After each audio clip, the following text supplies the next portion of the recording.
Welcome back to Grassroots Media, and welcome back to this week's edition of the Greeneville Federal Bank Eddie Spradlen Show, where we cover everything on the field with the Greeneville Greene Devils. As always, I'm here with Greene Devils head coach Eddie Spradlen. Coach, how you doing this afternoon? Good, man. Thanks for being here. Absolutely. Picked up a good win this past Friday night. We'll jump right into the football action. Got a good week to talk about this week. 69-0 win over Cherokee. Picked up your first regional win of the season, too. Huge offensive night, 493 yards of total offense. Defense pitched a shutout. Can't say enough good things about Friday night. Talk about how good that felt to leave Burley Stadium with a win. You know, it was great just being at home. You know, a lot of people's put a lot of effort into getting the field ready and everything ready and make sure it's looking, you know, as good as we could make it look for everybody to come in on Friday night. There's a lot of different changes out there, but, you know, there's a little stuff still to come that we're waiting on to get here, but we've got that place looking nice, and it was a good packed house, and glad to be in region play and got a lot of people, a lot of playing time. I got those starters out at the end of the first quarter and got a lot of guys a lot of playing time, so it was good for our guys to just come out there and play hard. Was it weird playing on a Friday where you didn't have school?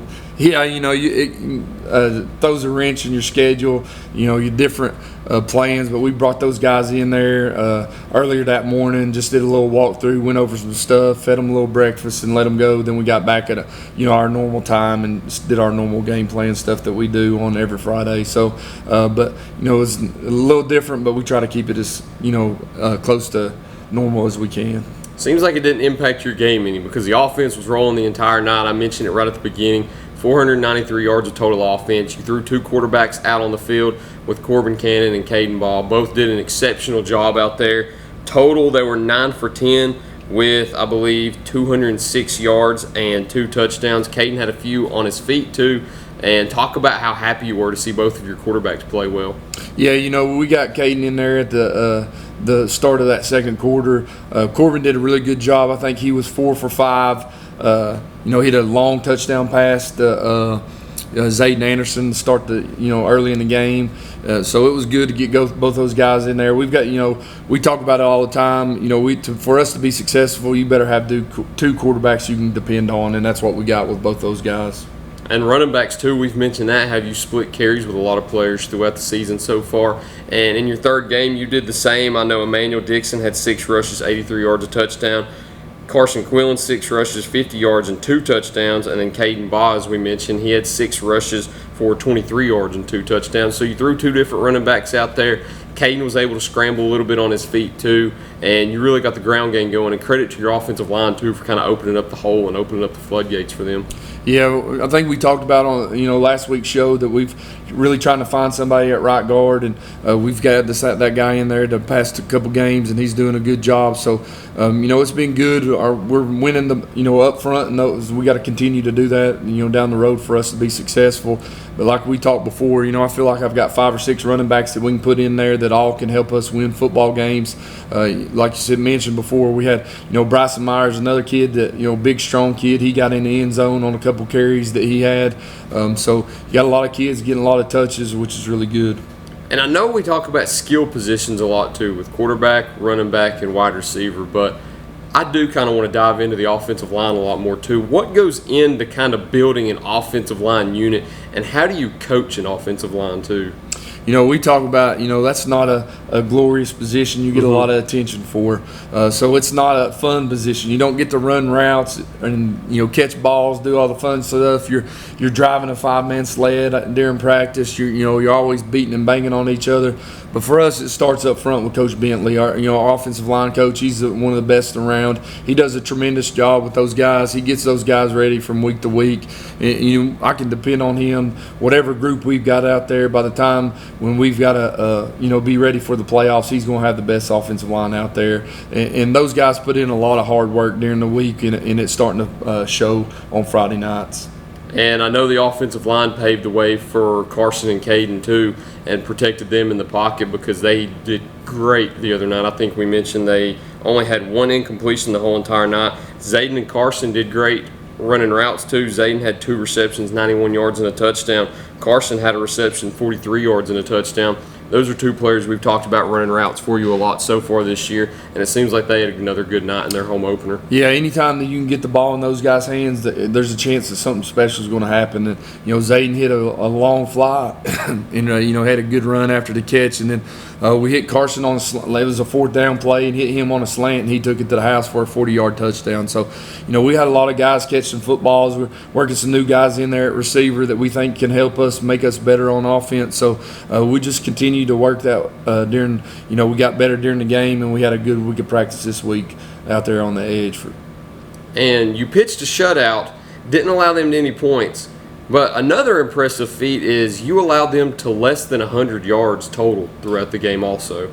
We played our defense played really good. We started off, that first series we were on defense, we get a pick 6, and we score on offense, and you get a pick 6. It makes it tough on another football team when they come in here when they're having to deal with that. But we had played really hard, fly around. A lot of people got to play. Like I said, we took them starters out, and early in the second quarter on defense to try to get some of them guys that we need to depend on to step in there in moments during big games. We got them a lot of attention and reps during that game, so it was good for our football team. That's what I was going to dive into next. Is it's good to put that second and third unit out there on the field, and it's good to get them that valuable playing experience in a regional game too, not where it's an opening week opponent or a second week opponent that's non-regional. It's good to get them on the field in a regional game to kind of get that feel of how it feels to be on the field in a game that matters more than others. Yeah, for sure. They're getting those live experience, like you said, in a game that matters. We're getting a lot of freshmen that can help us on special teams and or as a backup or the second guy in there. So we're getting those guys a lot of reps during those games, so it was good. Excuse me, pays off in the long run. And with Cherokee too, as we mentioned, it's your first regional game. It's always good to start the regional slate 1-0 because you always want to win that regional championship at the end of the season, and you really can't afford to slip up and lose a game, because if you do, then you're going to have to win out. You're going to have to hope another team ends up beating the team that beats you. So it's good to go ahead and get that head start with that first victory. Yeah, for sure. Cherokee's a much improved football team, I believe, from what they were last year. We've got a really talented quarterback and really talented receivers out there that they do a good job in what they do on offense. So it was a good challenge for our defense. All the play action stuff that they were able to do. We were able to get pressure on the quarterback, which is good. Doing things that we need to do from week to week to make us successful. So a good win over Cherokee in week 3 now? 69-0 up to, I guess that's 2-0 with the no contest earlier this year against Dobbins-Bennett, but that's all we have for the recap. So we'll go ahead and slide into the preview right after this break. Got a big matchup this week, not on Friday night this week, but on Thursday night. You'll see this preview on Wednesday night, about 24 hours from kickoff. So we'll go ahead and take a break, preview that game with Alcoa next here on Grassroots Media. Pizza Inn's new Right Way Buffet is open and ready for you and your family. Now with new garlic buttery crust and stuffed crust pizza, along with salads and desserts. It's the best part of your day. The all-day, everyday buffet. Only at Pizza Inn Greeneville. Tommy's Plumbing has provided professional plumbing services to the residents of Greeneville, Tennessee for over 30 years. Our experience and reputation have helped us grow our business to add locations in Jonesboro, Tennessee. Tommy's Plumbing is local and family owned, and we offer a full line of plumbing services, such as kitchen faucet, shower faucets, commodes, and bathroom faucets, as well as drain cleaning. We also provide outside plumbing work, such as septic and sewer drain cleanouts, as well as repair and replace. Tommy's Plumbing pretty much does it all. Tommy's Plumbing is licensed, bonded, and insured. Our quality workmanship and passion to provide our clients with expert service is second to none. We guarantee we have the best warranty around. For all your plumbing needs, give Tommy's a call at 638-3662. Welcome back to Grassroots Media, and welcome back to this week's edition of the Greeneville Federal Bank Eddie Spradlen Show, where we cover everything inside of Burley Stadium with the Greeneville Greene Devils. As always, I'm here with Greeneville head coach Eddie Spradlen. So you got a big-time game this week. It'll be on Thursday night instead of Friday night this week, so a little bit different, preparing for a short week. But you've got Alcoa coming in, one of the best teams, one of the best programs this side of Nashville. A lot of people watching this know the pedigree that Alcoa has. A lot of people watching this know the pedigree that Greeneville has. So it's really two of the best programs in East Tennessee clashing on Thursday night. What's the anticipation going into Thursday night? This is a game everybody's been looking forward for a long time since we scheduled this back in, we got it back in November, December, whenever we got it worked out. But like you said, it's two big-time programs. When you talk about the, best football programs in this, obviously East Tennessee, but the state of Tennessee, Alcoa is going to be one of the first two or three you're going to mention. So, they still got that. They've got that same team every year regardless. So it's going to be a big-time challenge for my football team, but it's a challenge that my guys are excited about. And it's here at home too, so I know that must kind of raise your excitement levels also, where you don't have to go on the road. They're coming here to battle on your home turf too, so you've kind of got their backs against the wall on your home turf. Is it more comfortable playing a big game like this on your home field?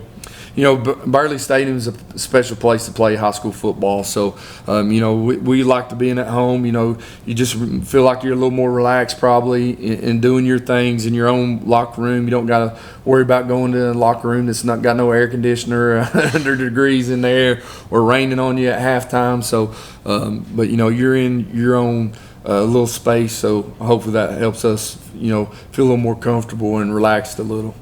How much harder is it preparing for a short week also when you play on Thursday nights? Because whenever you play on Friday nights, you get that full week that you get every single week of the year. But then every now and then you get that Thursday game that squeaks in. How much harder is it to schedule your practices and revolve around a short schedule? And throwing on top of that, this week, it's been Labor Day, so you're out of school on Monday, so it makes it even tougher. But, for us, we want to try to keep that schedule as similar as possible. I'm having a hard time remembering what day it is from day to day because we tried to move everything up one day. We brought the players in on Sunday afternoon, and we got our normal Monday lift on Sunday. We did our normal Monday practice on Sunday. So we just bumped everything up a day. So, different thing, we normally come in on Thursday mornings at 6:30 and do our pregame stuff on, before school. So we didn't do that this morning on Wednesday. We're going to do that after school. Then we'll feed our team after we get done with practice. So that's the only big change that we made to the schedule, trying to keep everything else, par for the course for us. And then going into Thursday night's game, what do you expect to see on both sides of the ball when you play Alcoa? Because I failed to remember how many they've won in a row, and I should have looked during the break, but they've won multiple state championships in a row. They've got the same coaching staff coming back. They've got a culture there that everybody knows about. So what do you expect to see on the field Thursday night? You're going to get their best, and when you're playing a program like that and they're playing this type game, you're going to get the best from them. I read something where their head coach said, last time we went up there, we got beat 42-14. I still remember that. He still got that taste in his mouth, so he's going to make sure those kids are fired up and ready to go when they come up here. And our guys have got to come out with that same mentality. I expect nothing to be a top-notch physical game where both teams are just getting after each other. I hope it's a low-scoring game, but it could be a game where there's a lot of electric players on both sides of the ball, so it could be a situation that a lot of scores happen. We just hope it's not on their side of the thing. So, but we're looking forward to it, and we're going to be a better football team for playing teams like this. We've had a heavy schedule. I think we've talked about it before. If we can survive these first 5 games, I think we got a chance to be a really special football team once we get to that Week 11 matchup with Elizabeth. And so we got to continue to get better from week to week. And I told our guys, we got to worry about ourselves in a game like this. We got to control what we can control. You can't worry about, worrying about what's on the front of their jersey. We're worrying about ourselves. If we do our things, play physical, play hard, I think we'll be all right. You do have a pretty heavy front end of the schedule. I never thought about that. But what formations do you expect them to run on offense and defense too? Are they more of an air raid team, ground and pound, odd front, even front? What should we see Thursday night? They're a team that had a transfer kid come in from Independence, a quarterback. He's a 3-star kid. He's more of a throwing quarterback. And they've got a transfer from IMG Academy that moved back, a kid that was at Knox Webb as a freshman, sophomore, played at IMG. So he's moved back. They've got a talented 5-star tight end who has got offers from Alabama and everybody else in the SEC. So he's a big-time player. So they like to get the ball in the air, but they're going to rely on that offensive line, and they're going to run the football. They want to establish, that they're, going to win the physical side of the game. So, expect them to run the ball, but they're going to get the ball out there to those big-time receivers and tight ends that they've got as well. And as always, too, you've got 3 keys to winning every game. We ask this question at the end of every week. What is it this week going into Thursday night's game with Alcoa? I think the big thing is in this one, we can't turn the football over. We got to control the ball. We can't make dumb decisions. If we're not moving the ball, a punt's a good play for us. We got a great punter in Quentin Brandon who does a tremendous job punting the football. But he's got to continue to do that for us. A punt's not a bad play. So we got to put that in our mindset in games like this. But we're still going to live and die. We get a chance to go for it on 4th down. We don't have nothing to lose in this game. Everybody's going. If you see anything, everybody's going to pick against us. We're the underdog. That don't happen for us much. But when we're going to take that, as we're going to be that underdog, and I hope my guys are out there just letting it loose and play. If we get beat, we get beat. But let's just have fun, fly around, and good things will happen. I really believe in the football team that I have.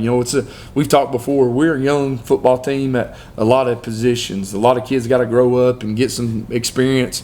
What other type of environment, then you're going to get big-time experience against a top team like Alcoa. So looking forward to that. But the other, we can't turn that football over, and we've got to be able to run the football. Our offensive line's got to, control the line of scrimmage as much as possible. We got to be able to move that ball. Like I said, I love our running backs. We've got 5 or 6 dudes in there that we feel really good about as well. And we can't give up the big play for them. We got to limit the number of big plays that they get. They're explosive offense. They're going to try to throw it over to the top of you. We got to limit that stuff. And hopefully, we've had a good week of practice. We got a good scheme for things like that. But really excited about the matchup against Alcoa.